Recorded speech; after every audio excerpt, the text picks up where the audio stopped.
Krishna Krishna Hare Hare Hare Rama Rama Rama Hare Hare Hare Krishna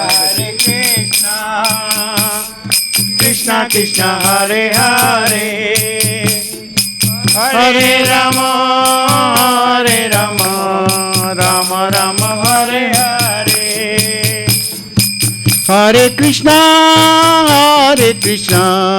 Krishna Krishna Hare Hare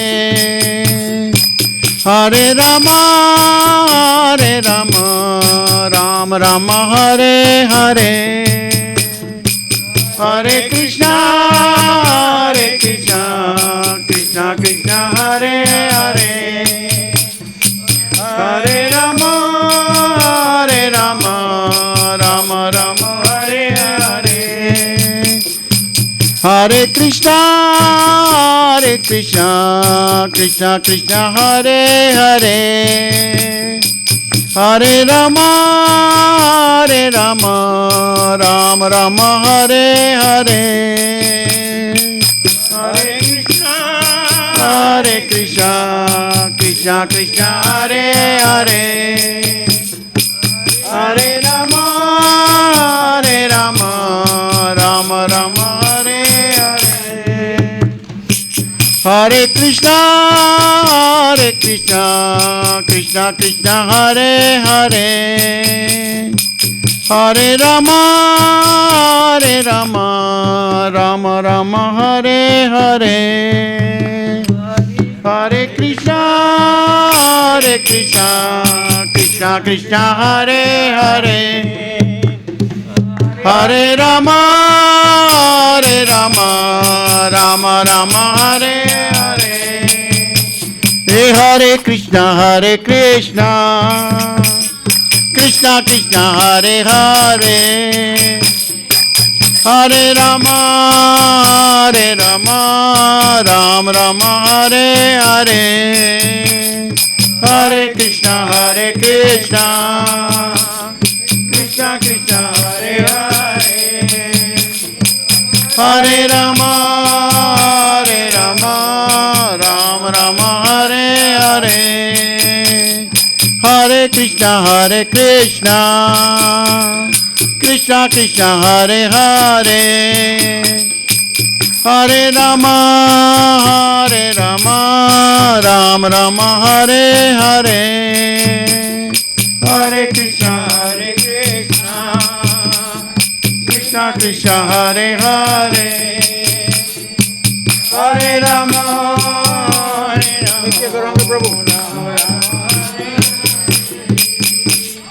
Hare Krishna Krishna Hare Hare Hare Rama Rama Rama Hare Hare Hare Krishna Krishna Hare Hare Hare Rama Rama Rama Hare Hare Hare Krishna Krishna Hare Hare Hare Rama Rama Rama Hare Hare Hare Krishna Hare Hare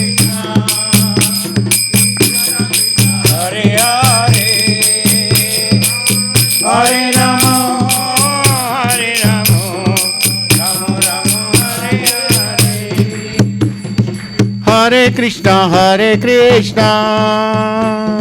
Krishna Krishna Hare Hare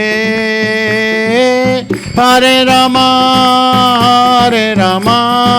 Rama Rama Hare Hare Hare Krishna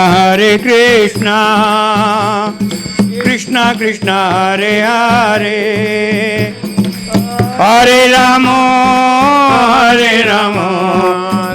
Rama Hare Hare Hare Krishna Krishna Hare Hare Hare Rama Hare Rama, Rama Rama, Hare Hare. Hare Krishna, Krishna Krishna, Hare Hare. Hare Rama, Rama Rama, Hare Hare. Hare Krishna, Krishna Krishna, Hare Hare. Hare Rama, Rama Rama, Hare Hare. Hare Krishna, Krishna Krishna, Hare Hare. Hare Rama, Rama Rama, Hare Hare. Hare Krishna, Krishna Krishna, Hare Hare. Hare Rama, Rama Rama, Hare Hare. Hare Krishna, Krishna Krishna, Hare Hare. Hare Rama,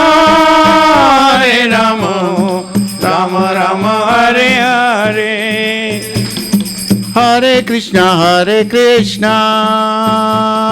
Krishna Krishna, Hare Hare. Hare Rama, Rama Rama, Hare Hare. Hare Krishna, Krishna Krishna, Hare Hare. Hare Rama, Rama Rama, Hare Hare. Hare Krishna, Krishna Krishna, Hare Hare. Hare Rama, Rama Rama, Hare Hare. Hare Krishna, Krishna Krishna, Hare Hare. Hare Rama, Rama Rama, Hare Hare. Hare Krishna, Krishna Krishna, Hare Hare. Hare Rama, Rama Rama, Hare Hare. Hare Krishna, Krishna Krishna, Hare Hare. Hare Rama, Rama Rama, Hare Hare. Hare Krishna, Krishna Krishna, Hare Hare. Hare Rama, Rama Rama, Hare Hare. Hare Krishna, Krishna Krishna, Hare Hare. Hare Rama,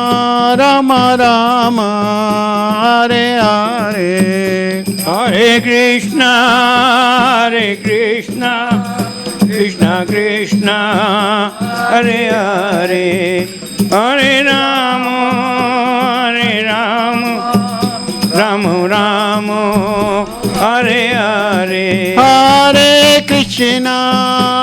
Hare Krishna, Krishna Krishna, Hare Hare. Hare Rama, Rama Rama, Hare Hare. Hare Krishna, Krishna Krishna, Hare Hare. Hare Rama, Rama Rama, Radhe Radhe Govind Radhe, Bhaj Radhe Govinda. Radhe Radhe Govinda Radhe, Bhajo Radhe Govinda. Radhe Radhe Govind Radhe, Bhaj Radhe Govinda. Radhe Radhe Govinda Radhe, Bhajo Radhe Govinda. Radhe Govinda Bhaj Radhe Govinda. Radhe Govinda Bhajo Radhe Govinda. Radhe Govind भज राधे गोविंद गोविंद भजो राधे गोविंद राधे राधे गोविंद राधे भज राधे गोविंद राधे राधे गोविंद राधे भजो राधे गोविंद राधे राधे गोविंद राधे भज राधे गोविंद राधे राधे गोविंद राधे भज राधे गोविंद बोल कृष्ण चंद्र भगवान की जय, वृंदावन बिहारी लाल की जय, प्रभुपाद महाराज की जय।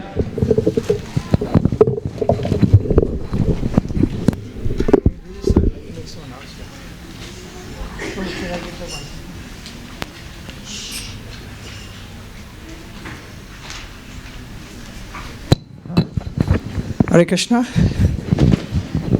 Good evening, everyone. Thank you for coming on this blistery winter day or winter evening. To warm your hearts, we have a presence of His Holiness Romapada Swami amongst with us. This Thanksgiving weekend is a long tradition here. Since last 11 years, Maharaja has been coming here and giving at least 13 sessions. Wednesday evening it started and it ends on a Sunday evening. And every day about 3 sessions. So, and this year, we learned Brahma Samhita. This is the second part of Brahma Samhita seminar. And you are going to witness last 2 verses of this beautiful book that encompasses, it's epitome of Krishna Bhakti. This book explains that why one should be a devotee of Krishna and then what happens when we become Krishna's devotee. So Lord Brahma, Vishnu, Mahesh, as we know, Lord Brahma spoke these particular prayers glorifying Lord Krishna. So it's a beautiful prayer. And also at this time I would like to thank the video and audio team, Namavrata Prabhu, Amar Prabhu, Hari Vallabha, and Arun Lakshman Prabhu. They've done a tremendous job. These sessions were watched first 2 days, at least 2,300 views were there online, worldwide. So I have not learned the sessions of the statistic for last 2 days, but which I'll find out. But what they have done is commendable. You will appreciate what they have done, and in these videos can be watched a little bit later on, anytime, anywhere. Namavata Prabhu is going to upload them on YouTube, and you'll be able to immensely enjoy them. And is there any other question about Brahma Samhita?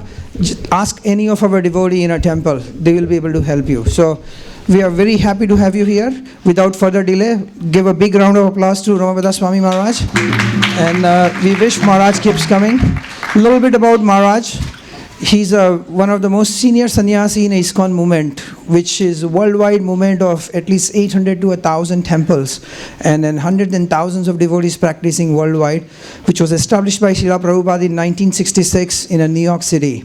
And Maharaj is from New York area, so he has been trained personally by Srila Prabhupada from very early days, and he serves as a governing body commission in East Coast, like New York, New Jersey area, Connecticut area, and Midwest area. And Maharaj is a wonderful preacher. He likes to preach in a college, in a youth, and he likes to keep coming to Seattle here and train us during Thanksgiving weekend. And we pray, Maharaj, that Krishna allows you to keep coming here years after year and keep training us on various topics on Thanksgiving weekend. Also, Maharaj comes here during June and takes us for a Japa retreat. Okay. And that itself is a big event. If you have not attended it, please come in one of our retreat. That's also a lot of fun. So thank you very much. Hare Krishna, everybody. Hari Bol. I heard your questions. I thought maybe you were ill. Jaya Radha Madhava Kunja Bihari Jaya Radha Madhava Kunja Bihari Jaya Radha Madhava Kunja Bihari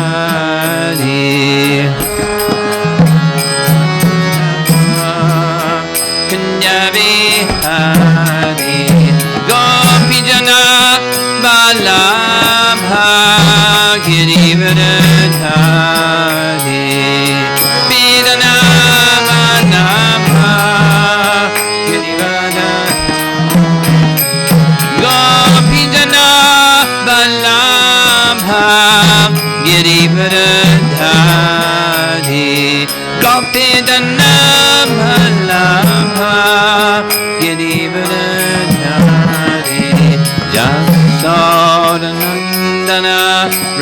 Janarandana Jasodanandana Braja Janarandana Jamunati Ravanachari Jamunati Ravanachari Jaya Radha Madhava Kunjabi Hari Madhava Kunjabi Jaya Radha Madhava Kunjabi Hari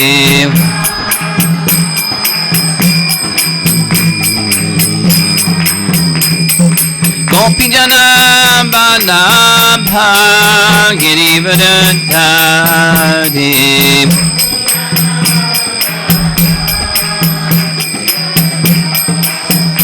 Gopi Jana Balabha Girivardhari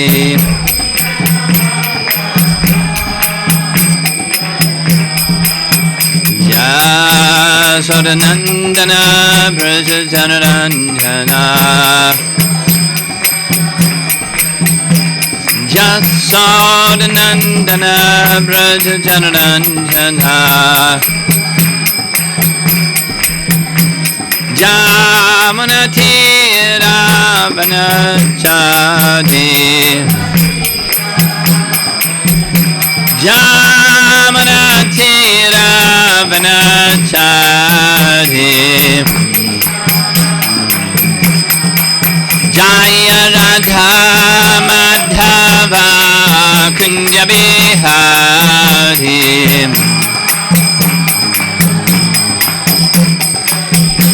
Jaya Radha Madhava Kunjabi Hari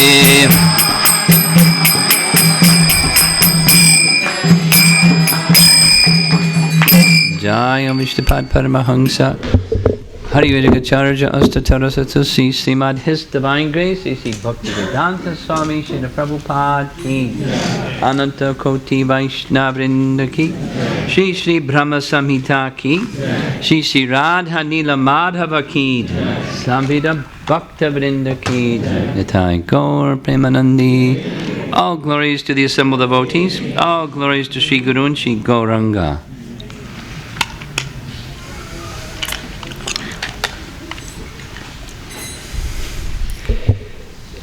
If someone could take the service of standing by the back door, and when people come and go, make sure the door stays closed, that would be really nice.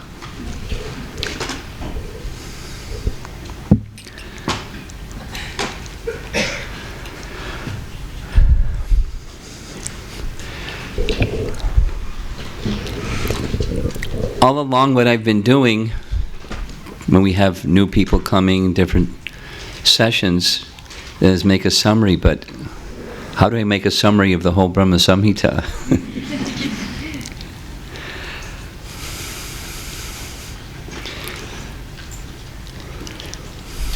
Lord Brahma is the original preceptor of our sampradaya.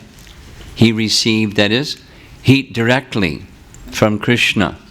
He received transcendental knowledge, according to the language of Srimad Bhagavatam, Tene Brahma Hridaye Adikavaye.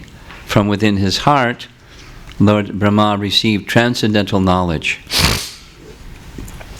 And the Vedas manifested from him, from Krishna directly to Lord Brahma. And then Lord Brahma in turn instructed Narada, Narada Muni instructed Vyasa, and so on, the line of disciplic succession unbroken until today. Through that disciplic succession, Just as Krishna indicates in Bhagavad Gita, knowledge is to be received in that way. Evam parampara praptam imam rajarshayo viduhu. Transcendental knowledge is to be received in that unbroken line of disciplic succession, and so we're deeply indebted to Lord Brahma.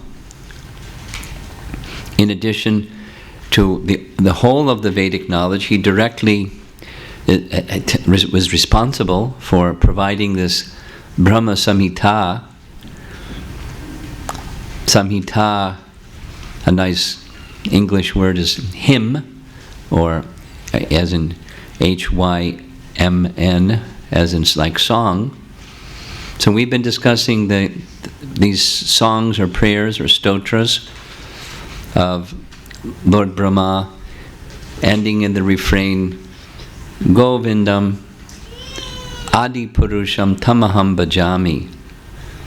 And it's been wonderful bhajamiing Govinda, worshipping Govinda together, ensemble, in chorus.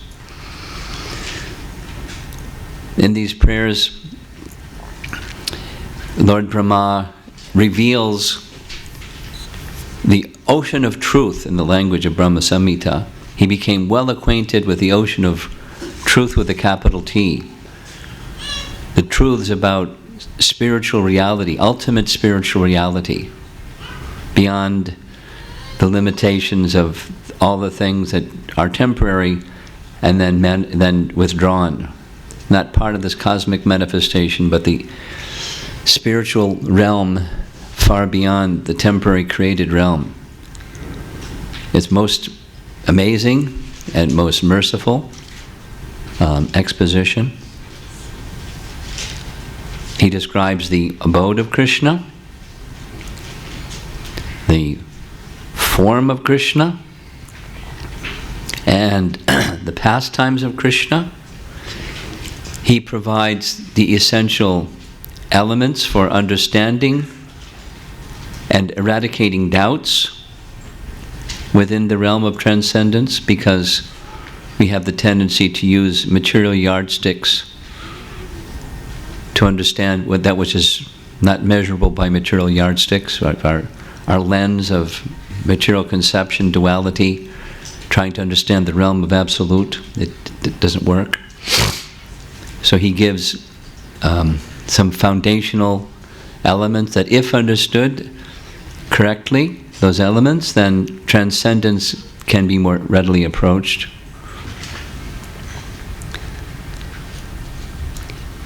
He reveals that not by study of the Vedas alone, but through the medium of bhakti, these higher truths can be understood. And then he discloses the higher stages of bhakti, bhava bhakti, prema bhakti, and through premanjana churita bhakti vilonchanena, through covering or smearing, anointing the eyes with the anjana of prema, one can see Krishna. And then in several verses he describes that Krishna is the basis of everything, and literally everything, matter, spirit, and everything. Different categories of how he is the controller, or is the basis and support of all those things. Then we heard on the whole other section, 10 verses, he's the Lord of all lords, Ishvara Parama Krishna. Many Ishwaras, but he is the Ishwara of Ishwaras, the Lord of lords. Much like the Bible teaches, the King of Kings, the Lord of Lords, hallelujah.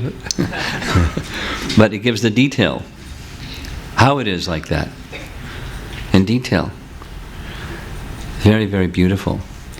And then we're just finishing his prayers. This morning we heard about the position that Govinda has with all fairness and equanimity in dealing with all those who are engaged in virtue and those engaged in vice, and without friendship or enmity towards anyone. He ultimately is the creator of that system by which living entities rise or the living entities fall. He invests potencies in those activities that cause elevation. There's potencies in those activities that cause degradation. That potency comes from the potent, the omnipotent, Govinda. And finally we ended with, while he's neutral, equal to all, in a very wonderful and perhaps puzzling way, he shows special kindness to the devotees by uprooting even the very tendency of nescience and evil activity or sinful activity to the very root through the medium of bhakti.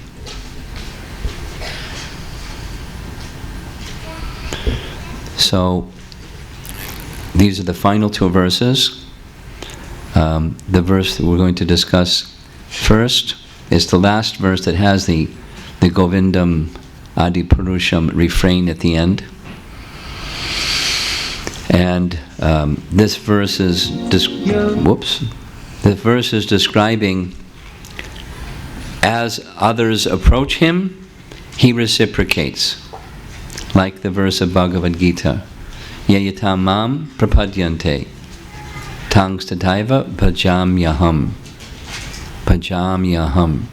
As they worship him, or as they have regard for him, because even if the regard for him is like Kamsa or Shishupal, their minds are fixed upon him in some inimical way. And then he reciprocates. As they regard him, it's just in kindness with how persons regard him, he reciprocates. So let us chant the verse together, as you see on the screen here.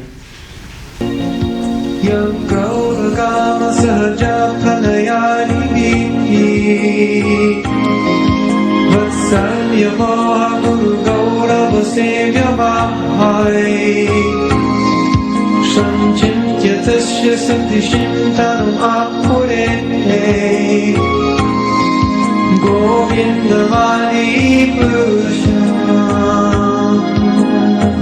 Tamam Bhajami Govinda Vari Purusha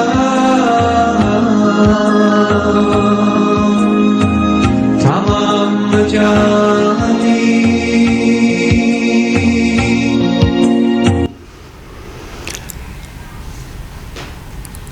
You girls are wonderful. You're the best chorus I've seen. These 10 girls got you all beat. They're so enthusiastic to chant Brahma Samhita, and their voices are so sweet sounding. Thank you. Very enthusing. So this is, oh, great. Help.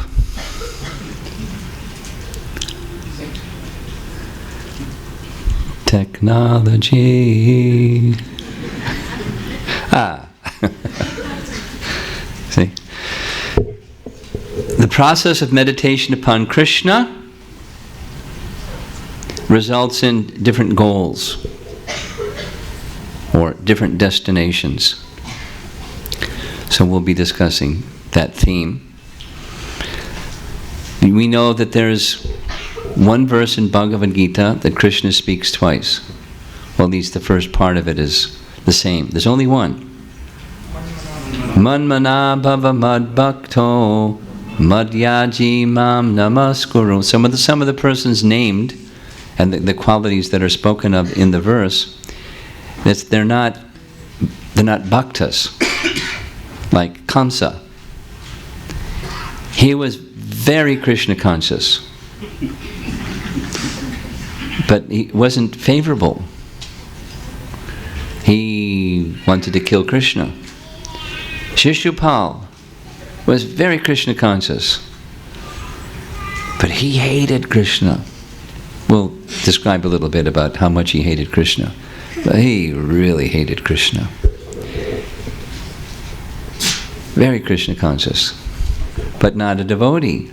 So he got the Manmana part, but he didn't get the Bhava Mad Bhakto part. Become my devotee. Madhyaji didn't get that part either. And Mam Namaskaro, he got 25% out of 100. But even that 25%, he got liberation because of the Manmana part. So, here's the translation. I hope it works. Oh, look, it works. I adore the primeval Lord Govinda, the meditators of whom, by meditating upon him, we see here's the gopis who Krishna has left. They were called to perform rasa dance with Krishna, and they were enjoying so much the opportunity to be with Krishna. This thing that sometimes happens when we're successful in our endeavors, we start to become a little proud. Krishna doesn't like pride in the hearts of his devotees. So they became a little proud. Oh, here we are with Krishna. They were proud of that attainment. So what did Krishna do? He just disappeared. And so we see them meditating in great lamentation, and the intensity of love intensified by separation from Krishna. So deeply meditating upon him, as we see from the beautiful painting. The meditators of whom? By meditating upon him, under the sway of wrath. This is the translation of the verse. This is Kamsa, standing with his sword in the air, because he heard from Narada Muni, who came to visit his palace, that Vasudeva, the 8th child of Devaki, Vasudeva lied. He said he would give the 8th child of Devaki, but he took the 8th child of Devaki, Narada said, in the middle of the night when the child was born, to the other side of the river Jamuna to go cool.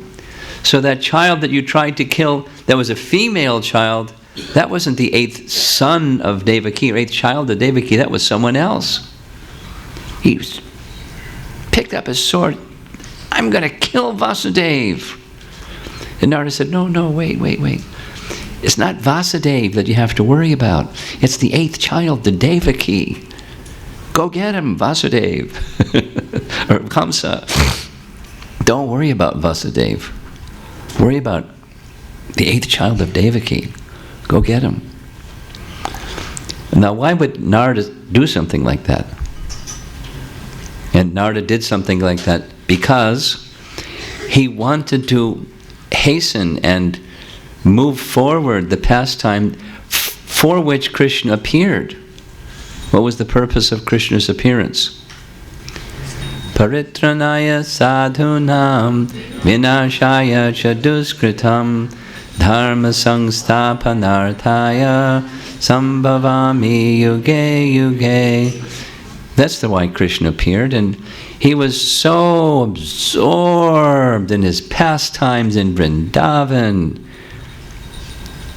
that the purpose of appearing in this world for killing the demons or diminishing the influence of the demoniac kings on the planet Earth, that was the reason the demigods and Mother Earth had come and petitioned him to come.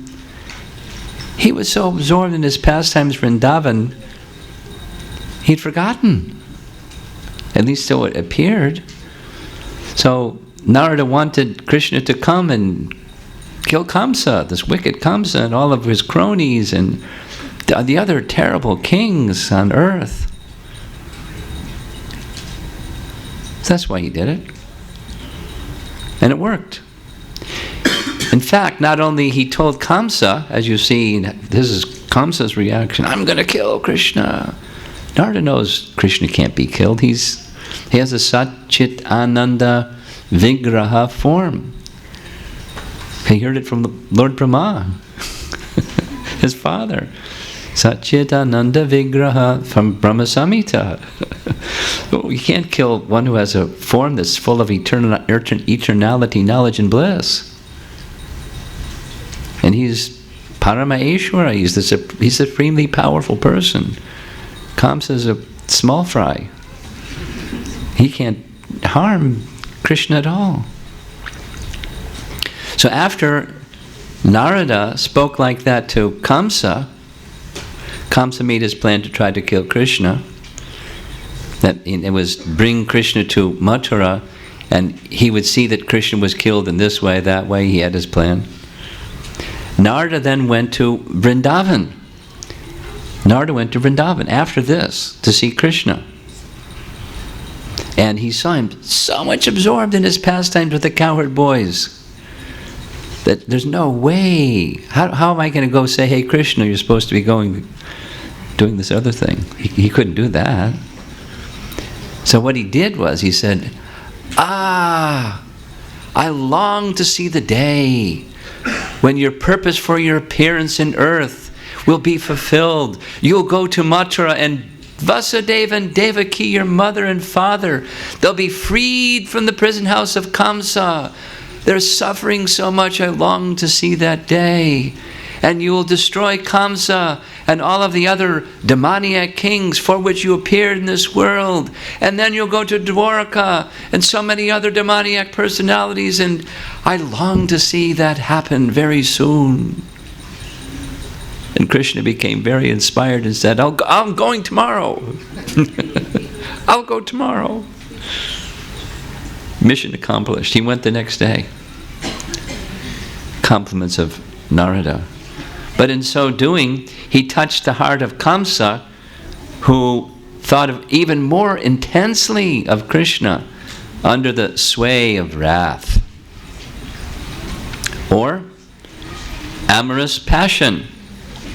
We saw this painting before. This is actually Aniruddha, the grandson of Krishna, but he looked very much like Krishna, same complexion.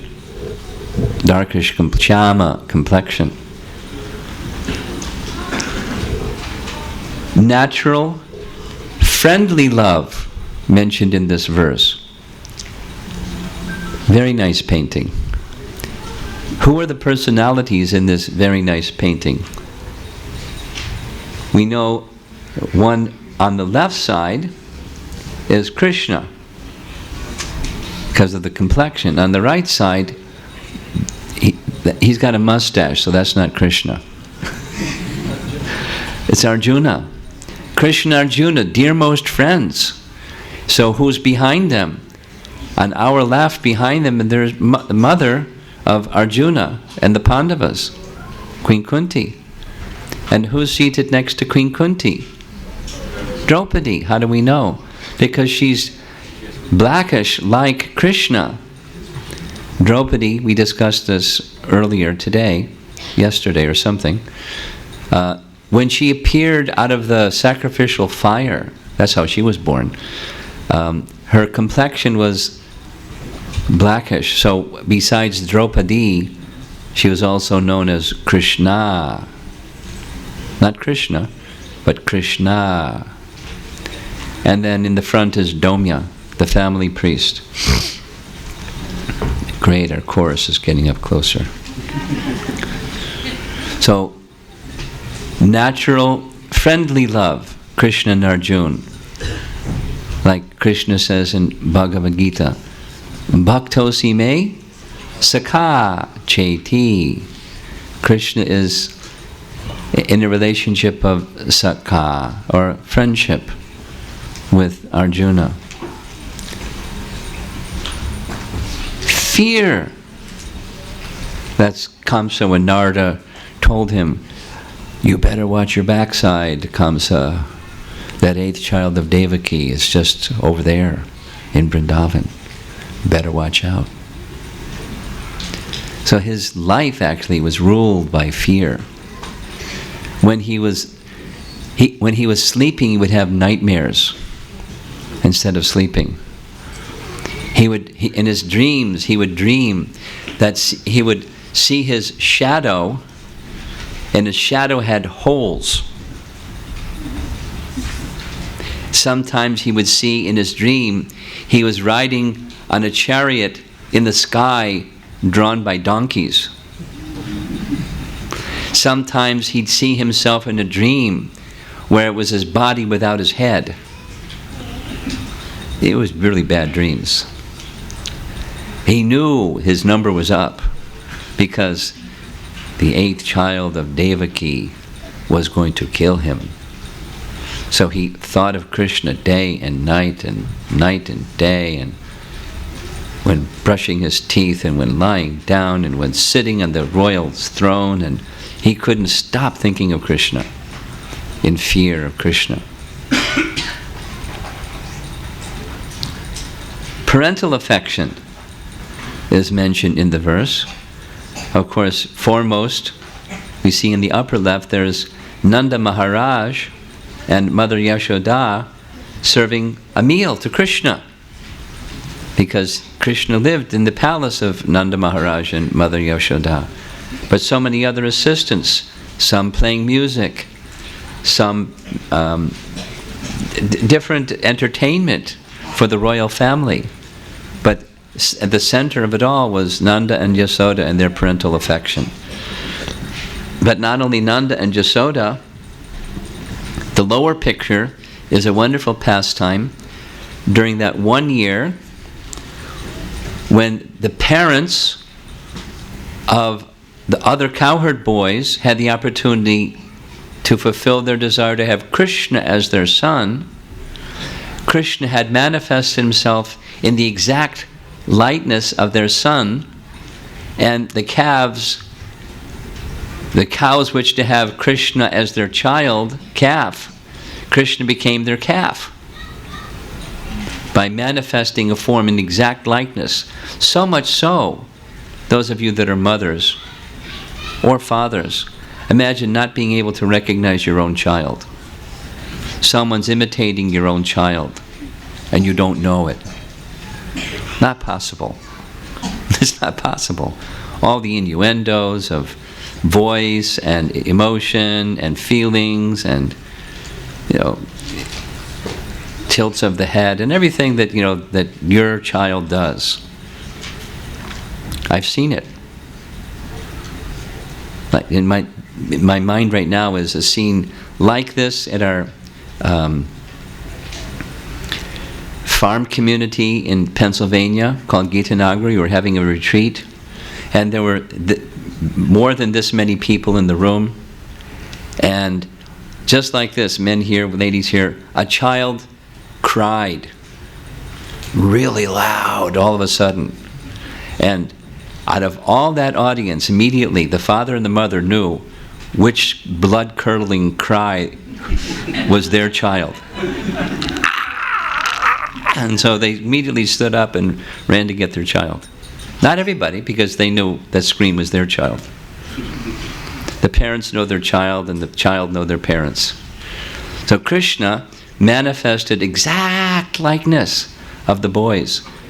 And the parents were amazed at how much their affection for their son grew and grew and grew to the kind of affection that they had for Krishna. Those of you that are parents, you may have affection for other children. That's also natural. But you have special affection for your own child. That's also natural. But in Vrindavan, the parents have more affection for Krishna than their own children. That's special. It's Vrindavan. So when their child, the affection for their child began to rise and be equal to their affection for Krishna, they were amazed. But Krishna knew why, because their son was actually him. He was fulfilling their desire. He fulfills the desire of all living entities. Yayatamam prapadyante tamstadaiva bhajamyaham. So the parental affection of the mothers and fathers of Vrindavan and the parental affection of the cows and the bulls was fulfilled, because they had this parental affection toward Krishna too. They wanted to give their milk to Krishna directly, like they give to their calves. The affection between the cow and the calf is just like the affection between the mother and their child. Just like, these children that are sitting on the laps of their mothers or their fathers. The affection of mother and fatherhood is natural. Imagine what that's like in relation to Krishna. It's transcendental, whatever, it's beyond our imagination. It's a transcendental. So that's the parental affection mentioned in the verse. Delusion. Well, the delusion that's mentioned specifically, well, we'll come to it. There's a nice chart. This is Shishupal having the speaking part of his body separated from the rest of his body. Because in the royal assembly, when grandfather Bhishma was called upon, as was the custom in a grand festival assembly like this, to honor the most noble person in the assembly. It's culture to do like that. So Bhishma Dev, the grandfather Pitamaha Bhishma, was called upon to speak. So he spoke his heart out, glorifying Krishna in so many wonderful ways. But in that assembly was one who completely hated Krishna, Shishupal. I'll tell the story. Shishupal was related to Krishna, of the same, he was a relative, I don't know the exact relation, like cousin or second cousin or something like that. He was related to Krishna. And he was born shortly after Krishna was born, some number of days after Krishna was born. So when the new child was born, Shishupal, persons went to see, oh, how nice, there's this new baby, and goo goo gaga and all that. So, in the course of seeing the small child, someone mentioned, oh, did you hear? Here in the area, another child was also born, and his name was Krishna. And as soon as this just a few days old child, Shishupal, just heard Krishna's name, he started screaming. Those of you that are parents, or those of us who are sannyasis, there's different kinds of crying. There's this kind of whimpering. And then there's this other one that's like, it starts at low volume, and then the next one is really loud volume. And then there's another one that's just screaming. So that's what Shishupal did. He just screamed.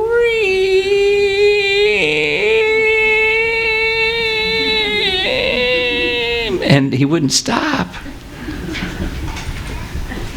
They didn't know what was wrong. Get the doctor. Something happened. The doctor couldn't find anything wrong. He screamed the whole night. He screamed the next day. And the next day. He screamed a whole week. He screamed for 2 weeks. He screamed for a whole month. Just to hear the sound of Krishna's name. He really had it in for Krishna. And as he was growing up, he constantly thought of Krishna. Someone would greet him and say, Shishupal, how are you doing today? What's on your mind? What's your plan for the day? I'm thinking, I don't like Krishna. Or something like that. Krishna's awful. And when grandfather Bhishma started glorifying Krishna, Shishupal, he couldn't control himself. He stood up in the assembly and started blaspheming Krishna. You see the person in the front there with that big club? You know what that one is. Bhima. Bhima was ready to smash him, and Krishna just held up his hand. Let him go. And after the 100th time of blaspheming Krishna, Krishna lifted his Sudarshan chakra, and the head of Shishupal right in the assembly, because he had made this vow, promise, because they were concerned that Krishna, it's a long story, one of these Mahabharata long stories, but that Krishna being all powerful would destroy Shishupal, so he was requested to not harm him. So he agreed, unless for 100 times he is offensive like this, then I will. So he kept his promise. And there's a beginning part of the 7th canto. At the end of this festival, after they cleaned up the bloody mess where Shishupal was, and the festival continued, at the end of the festival, Yudhishthira, the elder of the Pandavas, for whom the festival was being held, requested Narada Muni to please explain what happened here. Shishupal was such a nasty person. He was a vile person. He was a vicious person. And we all saw when he was killed by Krishna, his soul went up in the air just above his body, hovered there for some time, and then entered into the body of Krishna. We all saw it. He achieved liberation. How is that possible? Great sages and purified souls and tapasvis and rishis, they aspire for that sometimes for lifetimes and don't achieve it. And this bad person, Shishupal, he achieved liberation. How is that? And Narada said, just see the power of the holy name. Although he was calling in derision and scorn, he was calling the name. And the name is so powerful, even in that kind, namabhas, the shadow of the holy name, is so powerful. One can achieve liberation. What to speak of if one chants the holy name with love and devotion, without offense. So the wonderful section there describing the importance and the power of the holy name. So even those in this position, like Shishupal, by their meditation upon Krishna, not favorable, we don't follow the footsteps of Shishupal, we follow the footsteps of great devotees, but even Shishupal, such a great benefit will come. Reverence and willing service.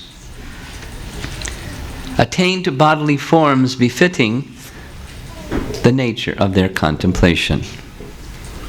Though Shishupal did not achieve the position of eternal service of Krishna in the spiritual world, but he did achieve a very special position. And freed off completely from his material contamination and merged in the spiritual effulgence of the Lord. So here's the same list of these terms, and we'll just quickly give examples. Examples of persons who are attracted to Krishna with wrath or anger.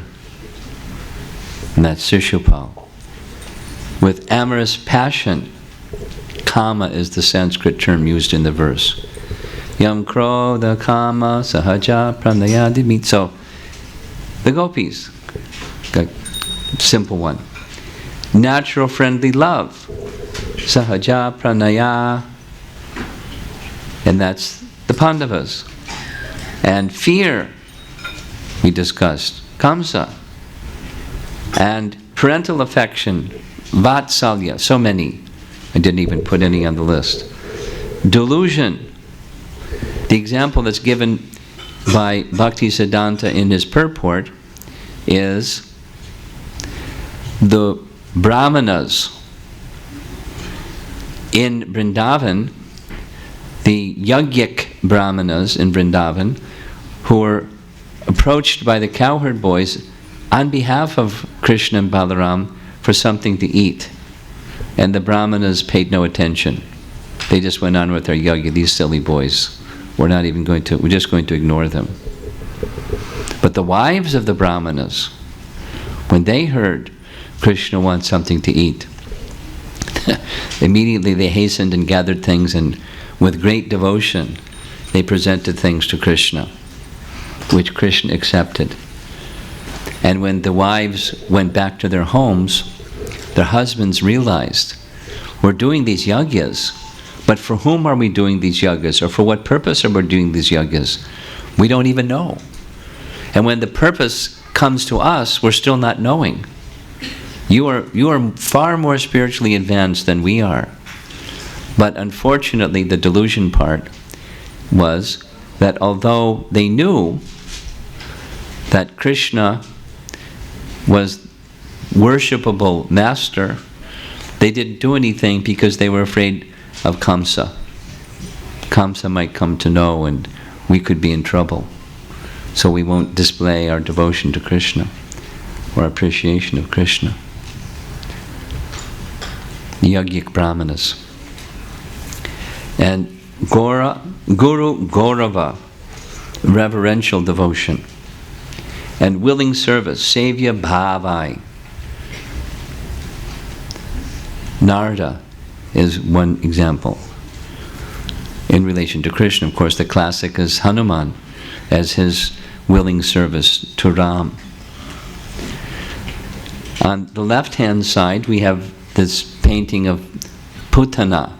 Putana was the first demon sent by Kamsa to kill Krishna. And she was a witch, not in a figurative way, not one of the Harry Potter types, but she was the real one. Prabhupada described this. I remember hearing this lecture once. He said, even today in North India, there are witches, and they know the art of riding on a broomstick, and by some black magic. So Harry Potter wasn't so far off. Anyway, she was a witch, and it was her specialty. She was a really nasty witch. Her specialty was killing little children and drinking the blood of little children. That was like her favorite activity. And Kamsa, she was a friend of Kamsa. They were a good pair.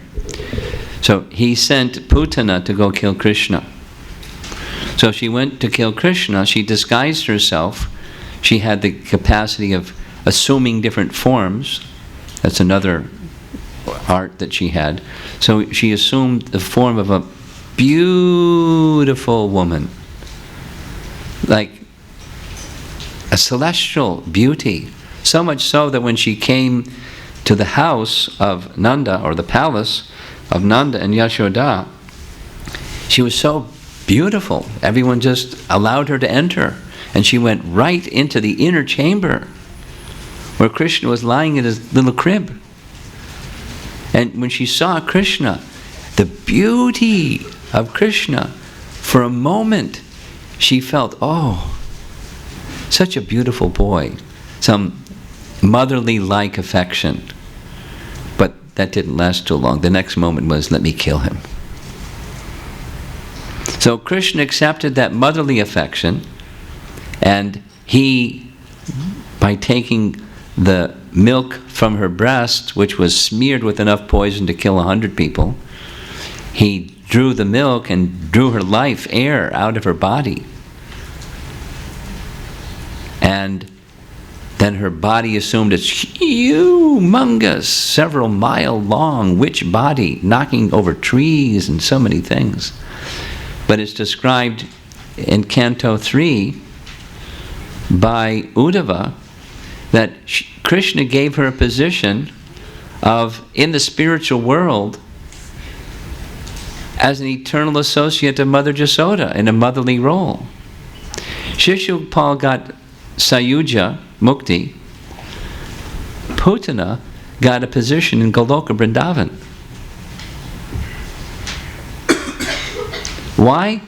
Because Krishna overlooked the dastardly part, the mean and nasty trying to kill Krishna part, and just accepted the part of her motherly affection. That momentary motherly affection. Krishna is so kind. Krishna is so kind. And on the right side is Krishna raising his fist above the head of Kamsa. And just one of his fist, and Kamsa was finished. Kamsa was so powerful. If we had an extra hour, I would elaborate on these pastimes. Very powerful. But compared to Krishna, like a fly, insignificant. And he attained liberation from his fixing his mind upon Krishna in fear.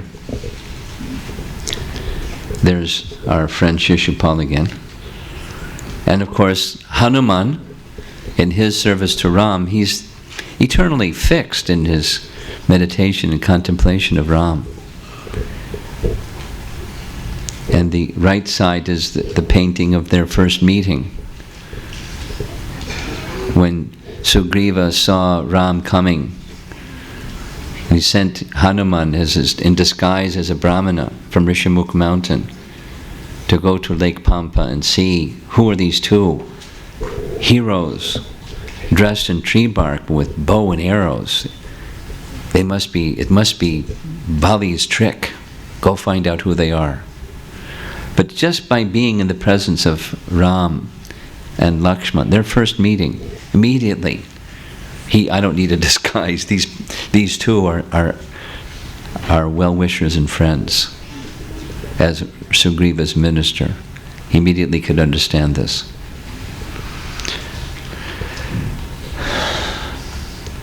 So, a little discussion from Nectar of Devotion about the ways of fixing the mind upon the Supreme.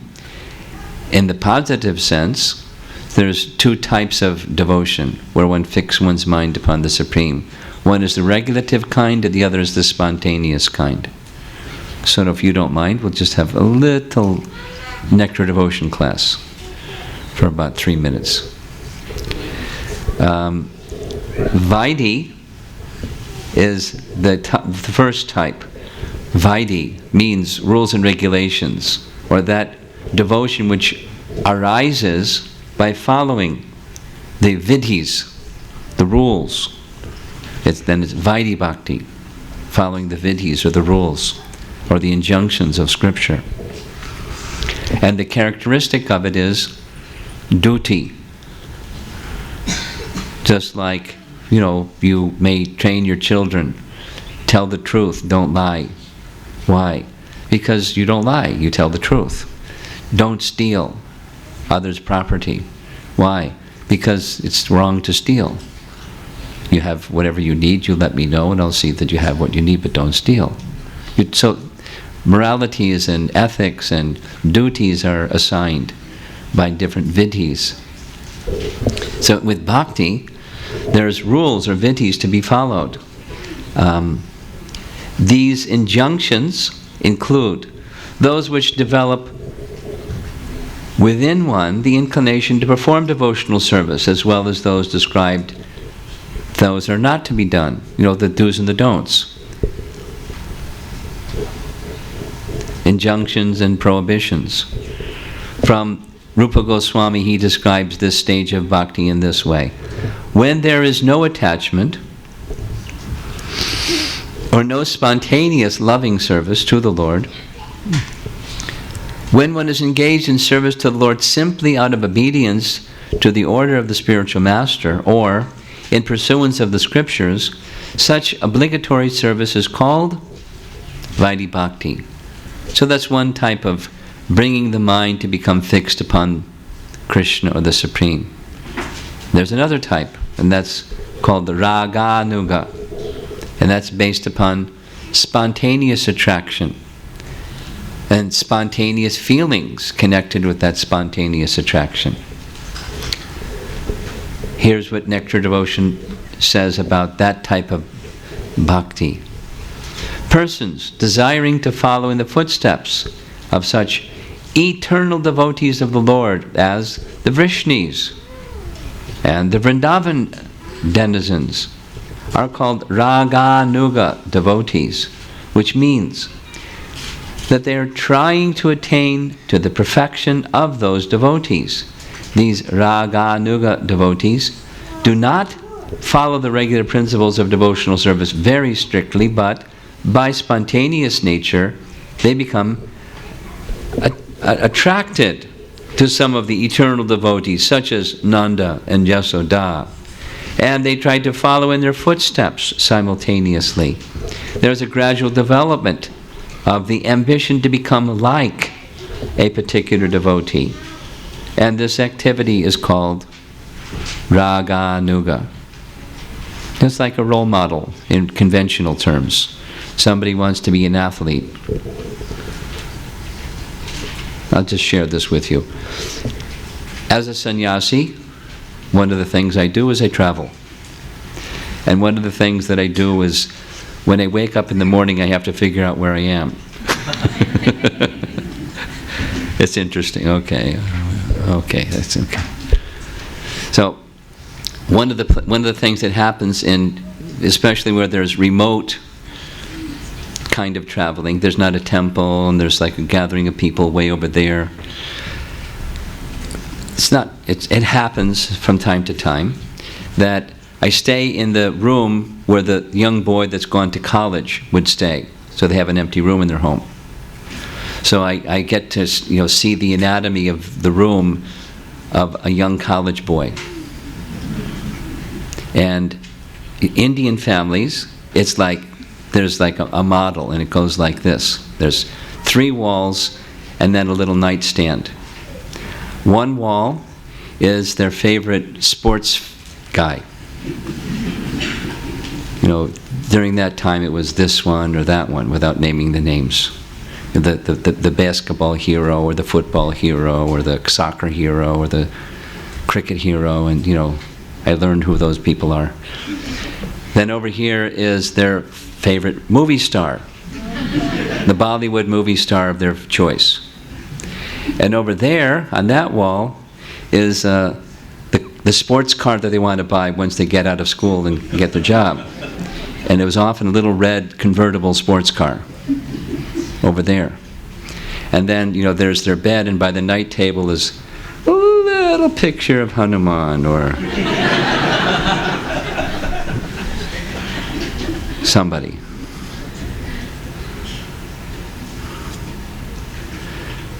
So, role models are standard in the world. As Krishna says in Bhagavad Gita, Arjuna asks, if people don't have faith in you and your words, will they not have faith in someone and someone's words? And Krishna says, yes. I'm paraphrasing, of course, but faith is intrinsic to the soul. So if you don't have faith in Krishna, you're going to have faith in something according to the modes of nature. And there's 3 modes of nature.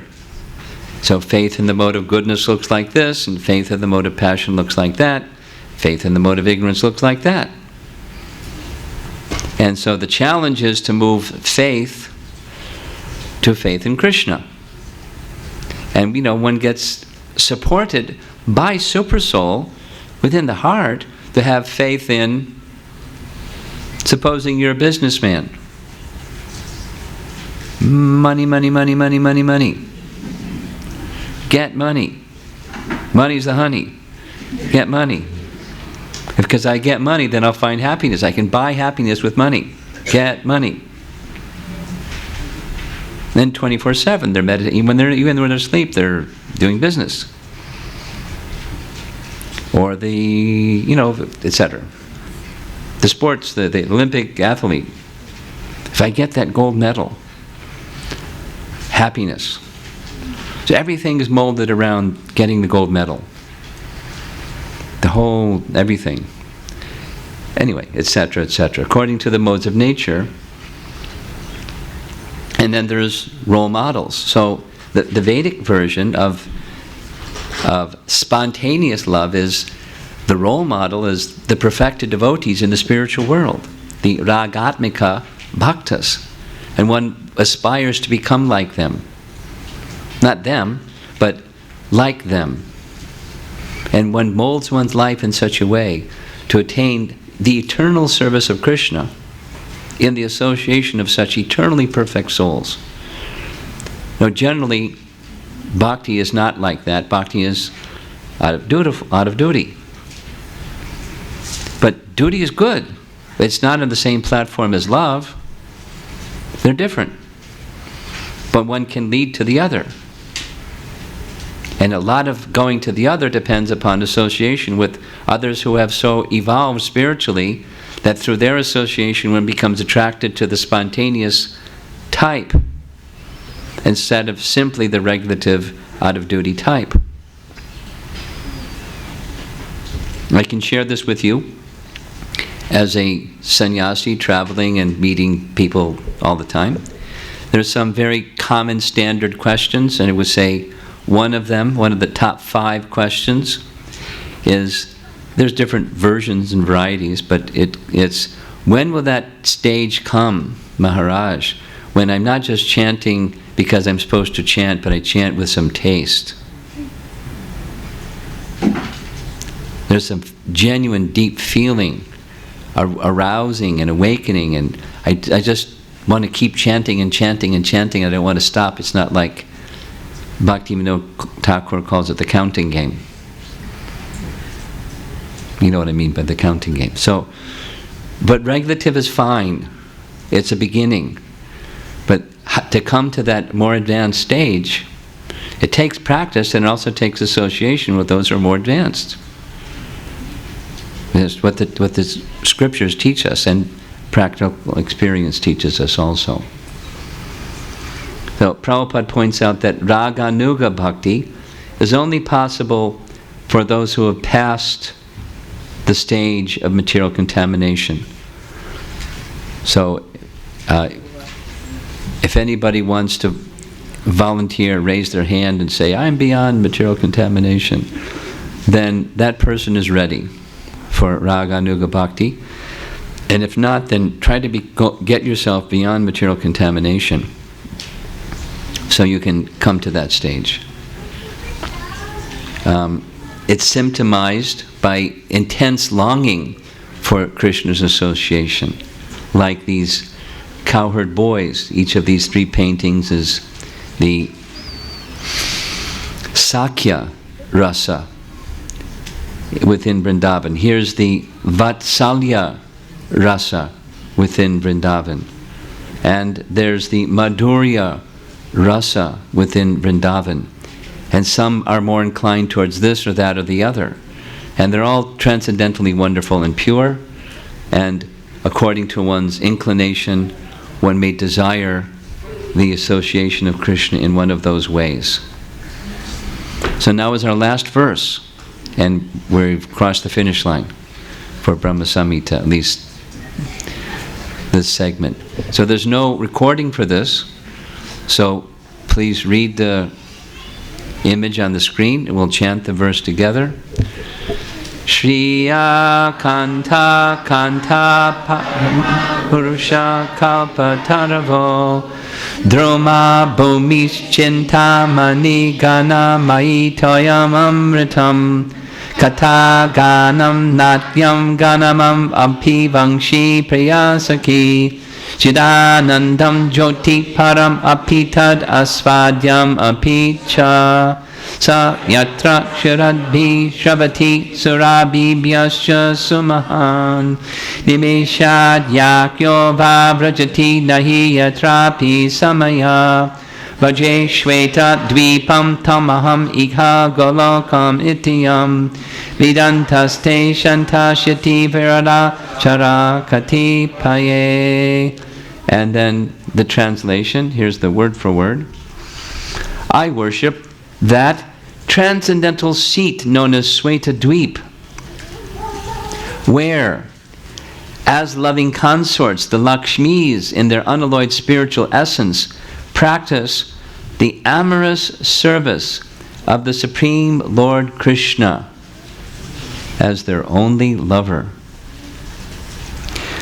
Where every tree is a transcendental purpose tree, where the soil is the purpose gem, all water is nectar.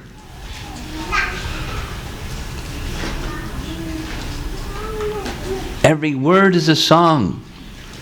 Every gait is a dance. The flute is the favorite attendant. Effulgence is full of transcendental bliss. And the supreme spiritual entities are all enjoyable and tasty, like poetry. Where numberless milk cows always emit transcendental oceans of milk. Where there is eternal existence of transcendental time, who is ever present and without past, present, past or future, and hence is not subject to the quality of passing away for even the space of half a moment. That's a nice way to speak of eternal time, isn't it?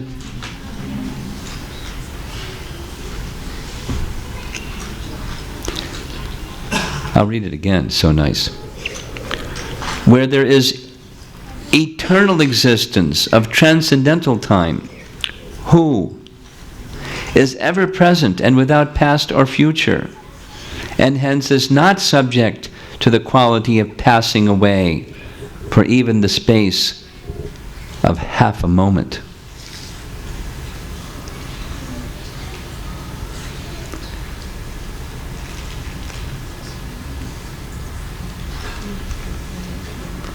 That realm is known as Goloka, only to a very few self-realized souls in this world. That's the translation of what we just chanted together.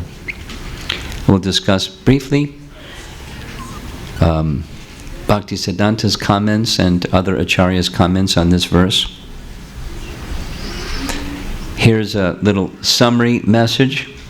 The sum and substance of it, Bhaktisiddhanta's language, is that all the variegatedness of this mundane world and much more variety over and above the mundane are to be found in Goloka.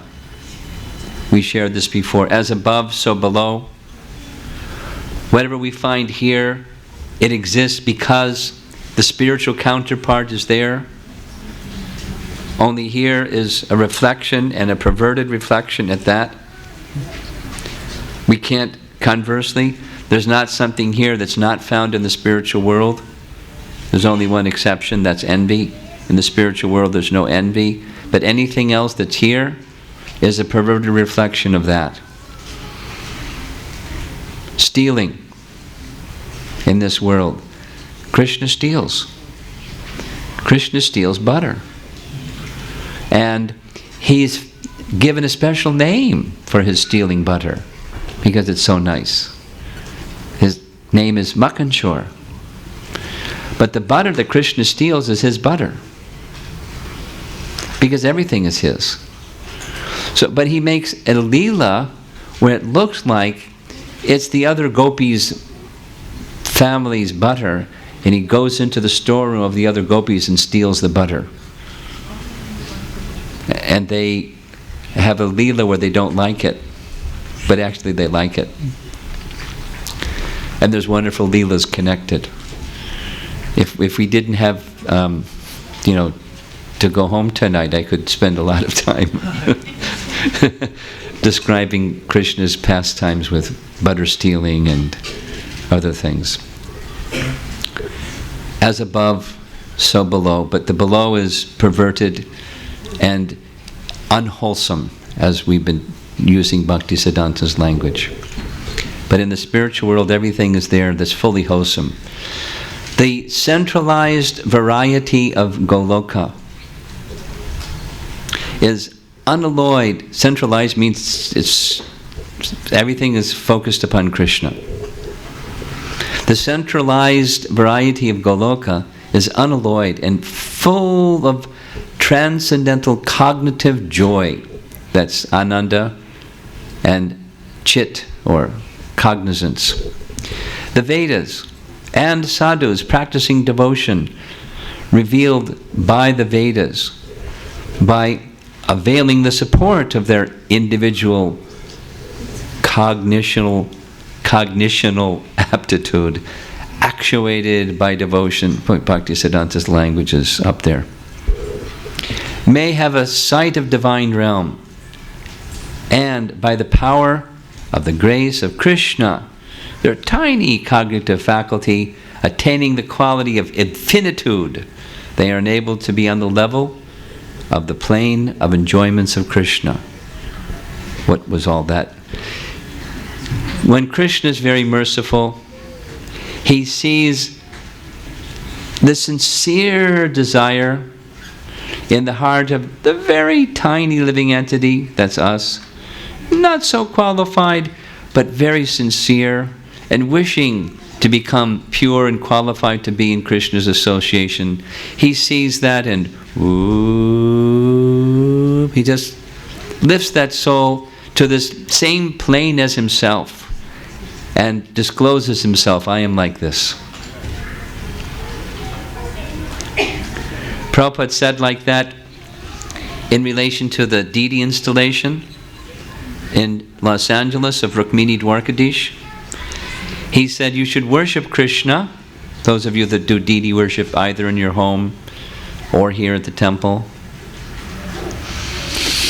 You should worship Krishna in such a way that you just simply want to please him. And when you have that kind of devotion, one day Krishna will speak with you and he will say, I am like this. Same idea as what's in this paragraph, just different language. Bhaktisiddhanta's language is very high. So finally, there's this Bhaktisiddhanta within the purport expresses, in the Sanskrit of the verse there's a hidden meaning. And then he's going to disclose the hidden meaning.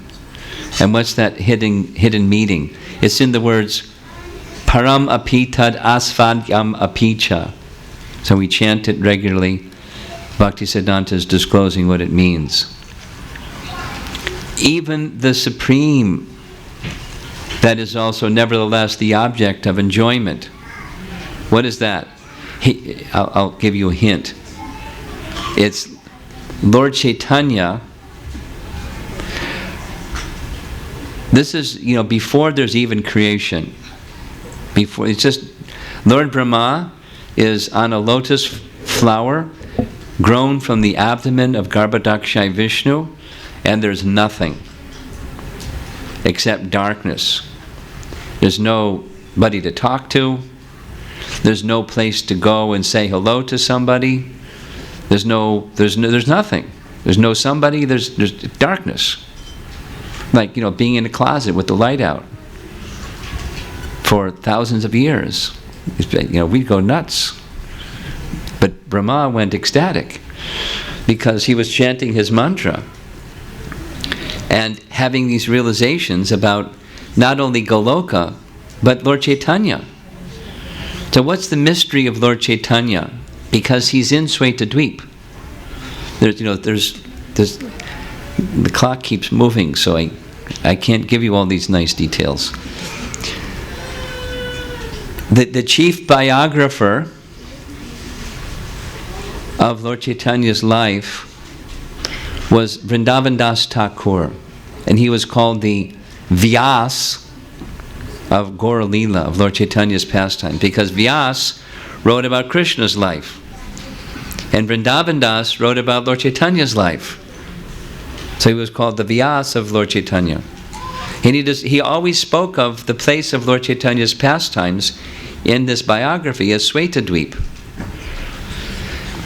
He was an educated person. He knew about this Swetadweep. This Swetadweep is the abode of Chaitanya Mahaprabhu and Lord Brahma before there was even a universe. He's describing Lord Chaitanya in Swetadweep. Here's how Bhaktisiddhanta reveals it.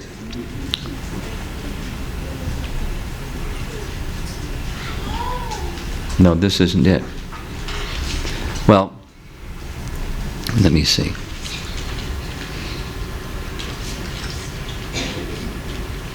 Yeah, it's the sequence of the verses is not in order. Let's go over here. Here it is. Everything in Goloka is of the same spiritual essence as the Lord Himself, and is therefore suitable for being relished by the Lord. So, Krishna and Krishna's name are the same, Krishna and Krishna's form are the same, Krishna and Krishna's abode are the same. Because He's absolute.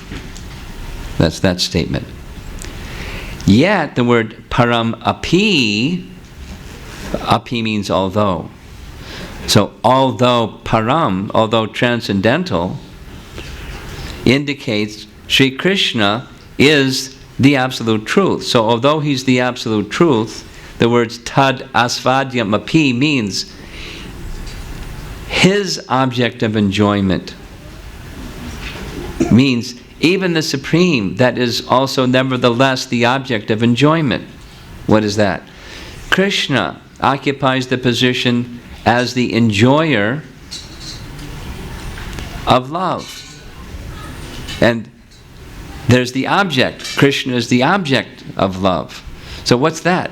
Lord Chaitanya is in the mood of Radha, the one that has love for the object.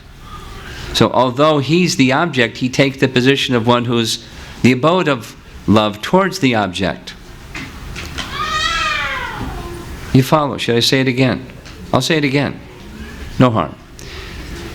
Although Krishna is the object of love in the spiritual world, although that is so, He also takes the position of the shelter of love towards the object of love. Ashraya Vishaya. If you were here with us earlier, you heard those terms a number of times. Maybe you got confused by them. It's like, the heart is like a vessel.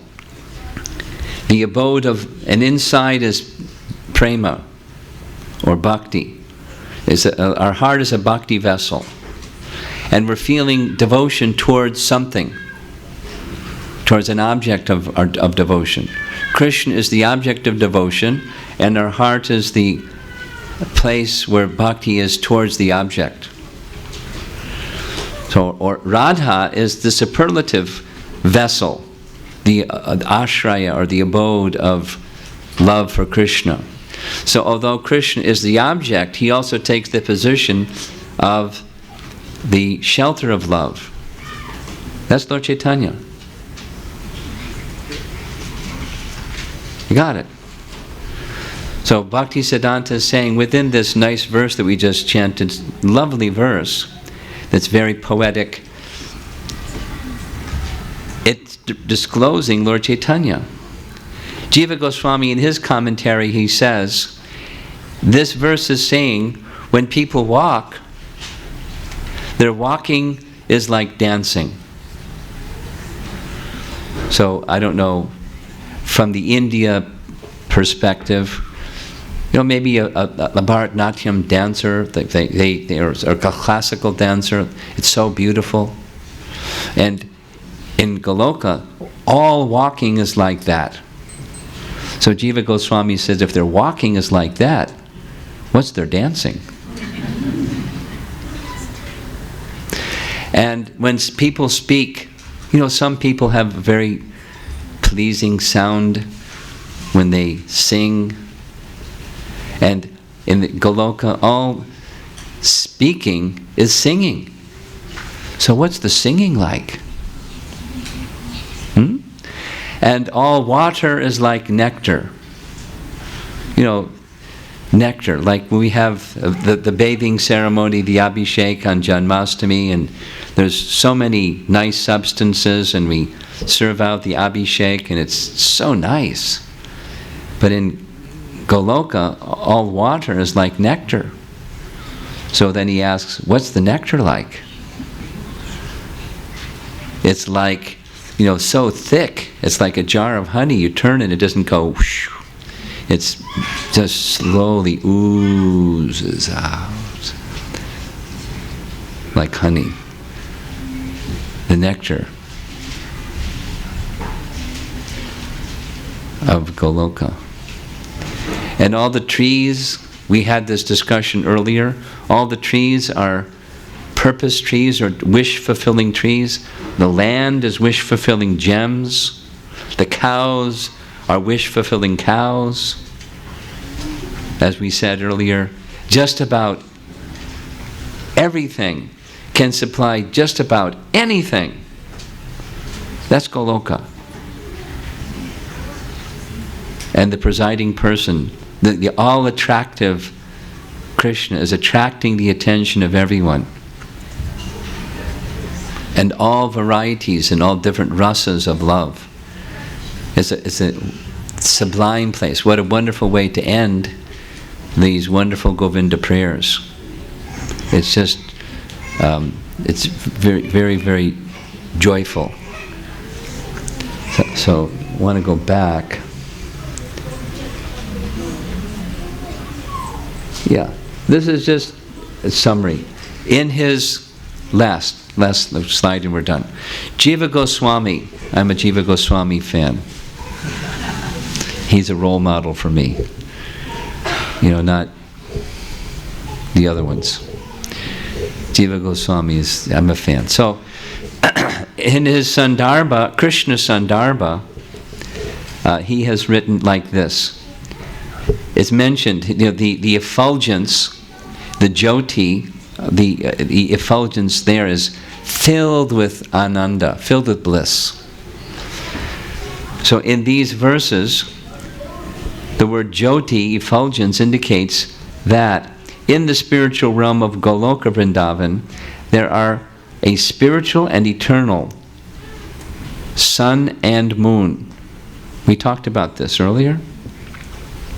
In Bhagavad Gita, Krishna says in the spiritual world, everything is effulgent, so there's no need of sunlight, moonlight, or electricity. He says that in the Bhagavad Gita. But here we're finding in Goloka there's sun and moon. But the sun and moon are there for one purpose only. The internal potency, or Yogamaya potency, is making the arrangements for Krishna's pastimes. And that sun and that moon are not destroyed at the time of cosmic annihilation, because they're eternal. And he's explaining this verse in his Krishna Sandarbha.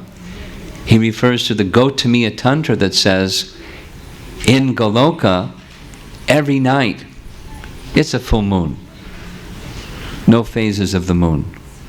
No Ekadasi fasts. Full moon. For Krishna's pastimes. And he comments, the Samayo na Vrajati, the residents of Goloka Vrindavan, are so immersed in love of Krishna and enthralled by their pastimes with him, they forget about time.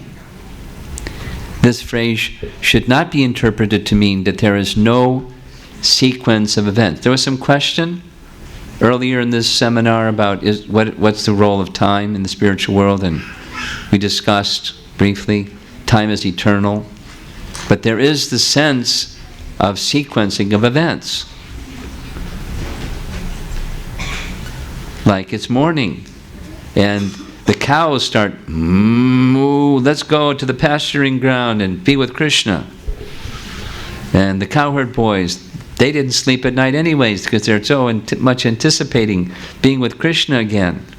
They're at the doorway waiting. Mother Yasoda, hurry up and finish dressing Krishna. Let's go. And then all day they're gone with the cows and the cowherd boys, with Krishna and Balaram. So there's the sense of time, but not time as we know. Because time as we know destroys things. But there's no destruction of things.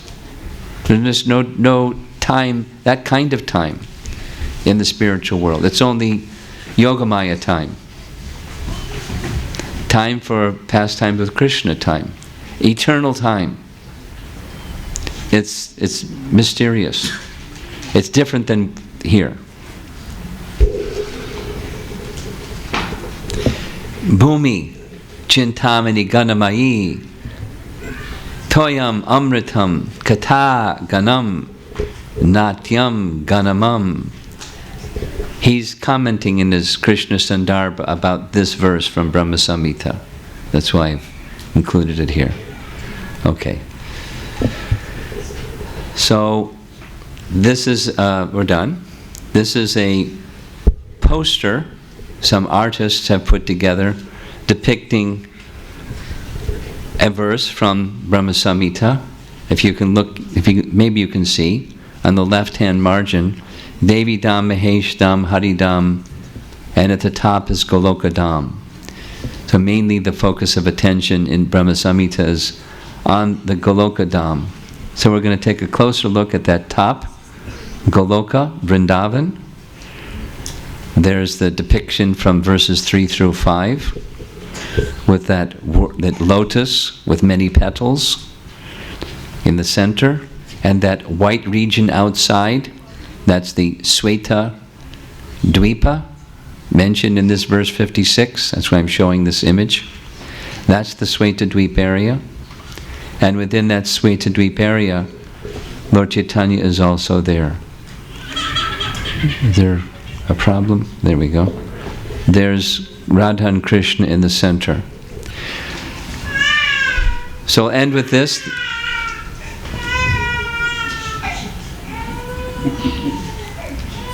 That's variety number 2.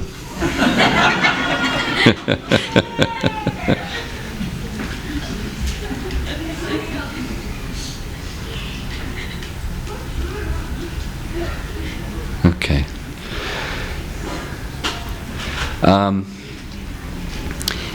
Those who are associates of Lord Chaitanya have this amazing future, eternal future. And that is from the verse of Bhagavad Gita, Yam Yam Vapi Smaran Bhavam Jajadante Kalevaram. Yeah, so just that part.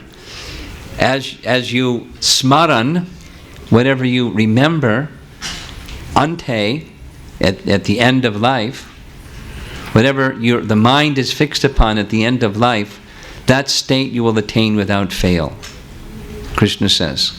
It's describing, on the one hand, the soul's transmigration, going from one body to the next body to the next body.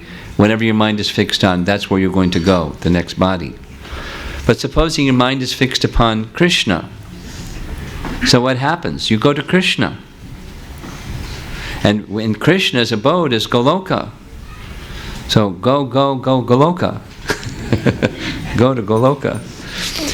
But if you're following the line of Chaitanya Mahaprabhu, listen carefully. My dear devotees, listen carefully. Because in this, as this image shows, there's the abode of Krishna in the center. In that white area, there's also the abode of Chaitanya Mahaprabhu. So, if you're a devotee of Chaitanya Mahaprabhu, then you'll attain the eternal association of Lord Chaitanya and Krishna.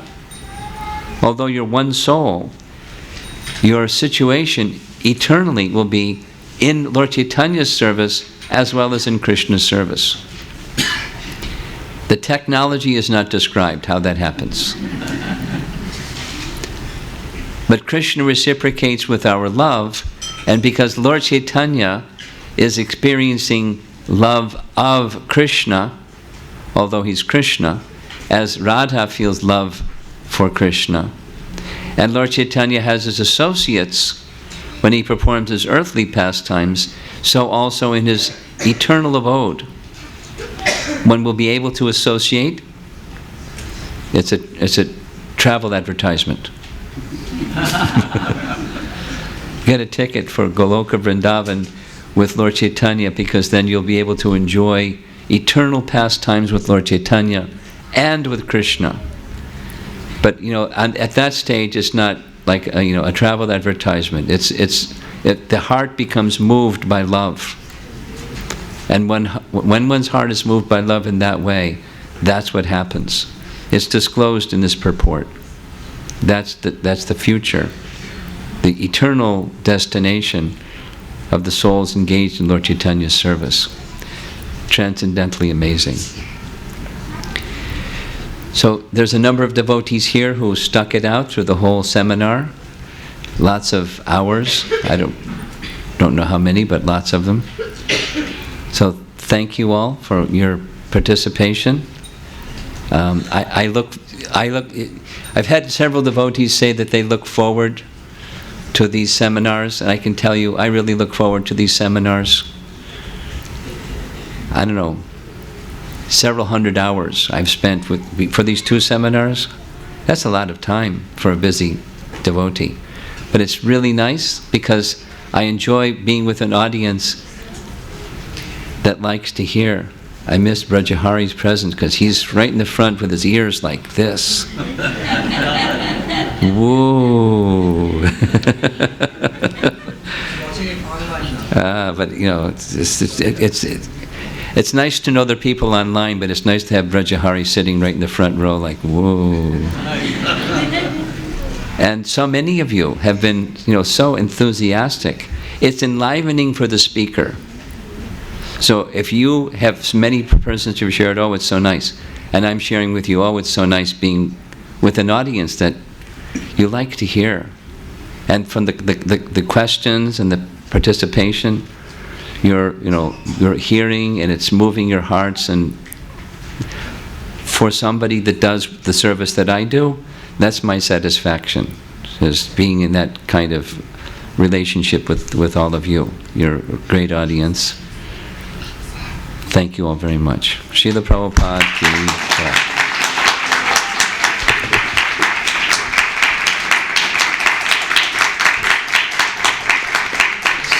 So I've gone way past my time. Yes? Way past my time. So we're not going to take questions. We'll have whatever we're supposed to do next. Arti, right? Okay. Srila Prabhupada ki Gaur Premanandi.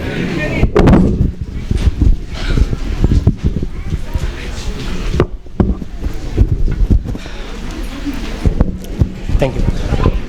Hare Krishna, dear devotees. This is the month of the December Marathon. So December Marathon is started by disciples of Srila Prabhupada to distribute his books. So let me tell you a little story. Yesterday I went to the university district, and there was a mother who was saying that her son is missing, and she was in great grief. I talked to her about the Bhagavad Gita, the science of the soul, little bit, maybe in 2 minutes or less, and she immediately took a book. So giving a book about Krishna is the best thing you can do. And as a part of this December marathon, what we are trying to do is basically give out books to people who cannot afford them, or they can only maybe pay partial payment. So we have this sponsor Bhagavad Gita's program. You can sponsor 16 Bhagavad Gitas for $100. And we have already distributed, or rather collected names for 61 boxes. We are 39 to go. So whoever can give this happiness that you are experiencing now to the general population outside of this building, so you could sponsor a box for $100. And then you don't have to pay it right away. You could pay it over the next few weeks, next Sunday perhaps. But it's a very great thing to be able to sponsor a box of Bhagavad Gitas. Thank you very much. So yeah, maybe I'll give a little bit more information. We are looking for 100 people to take a box each. And when you take a box, we are giving those to you at the cost price. So it's not like the full price, the cost price only. And here's a letter that Srila Prabhupada wrote to Tamal Krishna Goswami, who is one of the senior disciples, regarding Sankirtan and book distribution. Both should go on, but book distribution is more important. It is Brihat Kirtana. So you can do Kirtan, but when you donate a book or when you give out a book, that is even a better Kirtan. That's what Srila Prabhupada is saying. So Bhagavad Gita, $100 for a box that you can sponsor, and we will distribute. There are several devotees who are enthusiastic to distribute them. Go out in the cold, stand in the cold, and distribute these books on your behalf. So we also started something known as Burrito Sankirtan. So what we do is, downstairs in the kitchen, we prepare these burritos. Some of the devotees prepare these burritos, and then we distribute them free of cost in the Seattle University District and other parts as well. We did this on Gaura Purnima day also. So here's a picture. You can see that we have Ajamil Prabhu, who is a great singer, going with Harulas Prabhu, and we have Nitya Gauranga also on the side. So here is one of the Mataji, Shalini Mataji, distributing a book. She's also very enthusiastic out there. That is Divya Drishti Mataji along with Shalini distributing a book. Again, Sankirtan. So we are in front of the dollar store near University District, again singing the glories of Krishna. Here are some more devotees talking. So here's Ajamil Prabhu giving out some free burritos. Here's somebody looking at the Bhagavad Gita, the science of the soul. Here's our entire team in the University District, led by Harivilas Prabhu, our temple president and GBC member. Here's one of the devotee distributing a book to a university student, UW. You see the W on the t-shirt.